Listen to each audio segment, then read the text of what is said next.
Here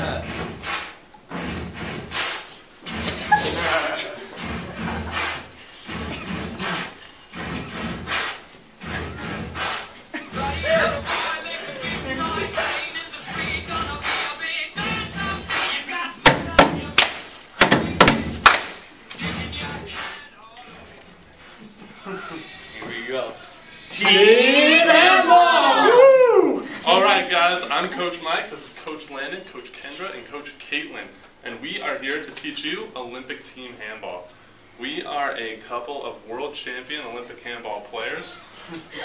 And I don't know if you guys knew this, but handball is actually the second most popular sport in Europe besides soccer. Handball being older than soccer. It's an awesome sport. It combines elements of basketball, football, as in soccer football, and even hockey. And, yeah. And we have got this awesome video to introduce our incredible sport. It's fast-paced, it's electrifying, it's Olympic team handball. Lights or no? Yes. Thank you.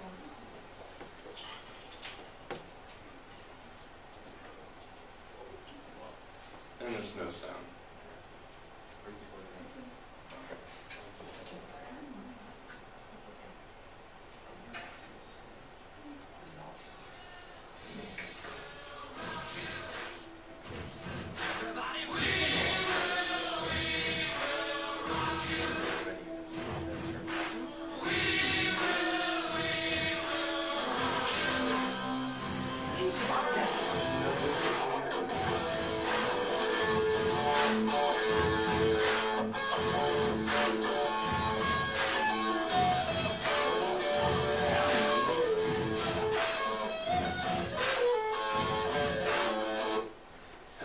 Okay, so that is our introduction for team handball, and now we're going to explain the basic rules of handball, so you can get a gist of how to play, since not many people have heard of team handball or know how to play.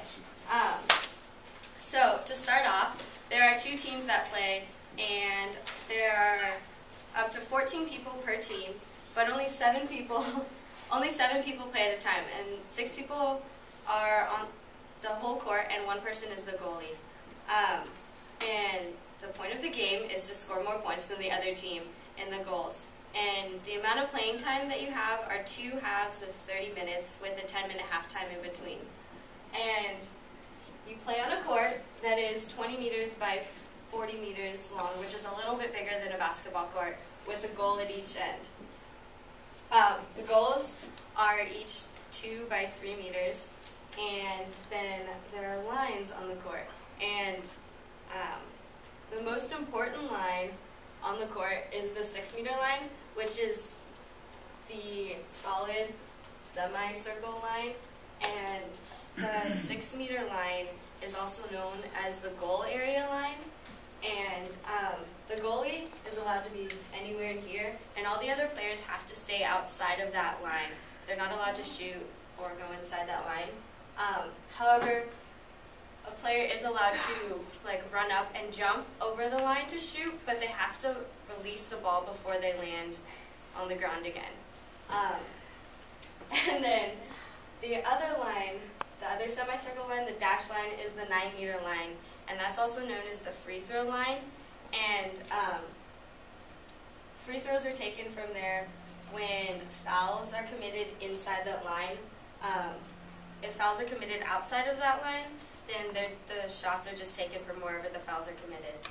And then this line right here is the 7-meter line, and that is the penalty line, so penalty shots are taken from there. And that's where the 4-meter line comes into play.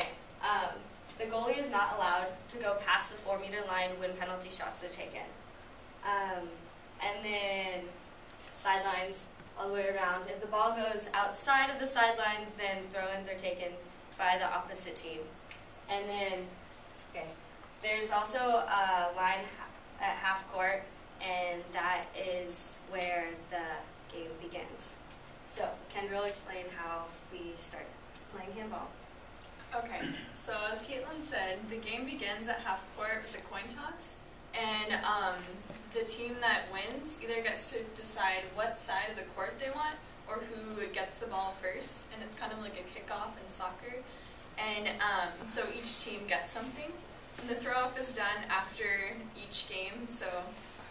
And thrower must start with their foot on the line or a foot behind, but they just can't cross over the line. And each team owns the side of the court they begin at the beginning of the throw-off, but not necessarily after the goal. And players must be at least 3 meters away from the thrower, so it's important to keep in mind for safety reasons. And throw-ins occur when the ball goes outside the court lines, the way you'd throw it is kind of like a soccer throw-in, so over your head and through. And now off to Lynn. Yeah, I'll explain the rules when you have the ball in your hands. It's a really fast-paced game, as you guys can see on the video. So when you have the ball, you're not allowed to stay stationary for 3 seconds, and if you do, it's the other team's ball. And when you have the ball, you are allowed to take 3 steps. So you're going to take 3 steps, and after 3 steps, you can take 3 dribbles. In Olympic team handball, you can have unlimited dribbles, but for our sake of our classroom, to get you to teach passing better, we're only going to allow you to do 3 dribbles. So you can take 3 dribbles before you take your 3 steps and after.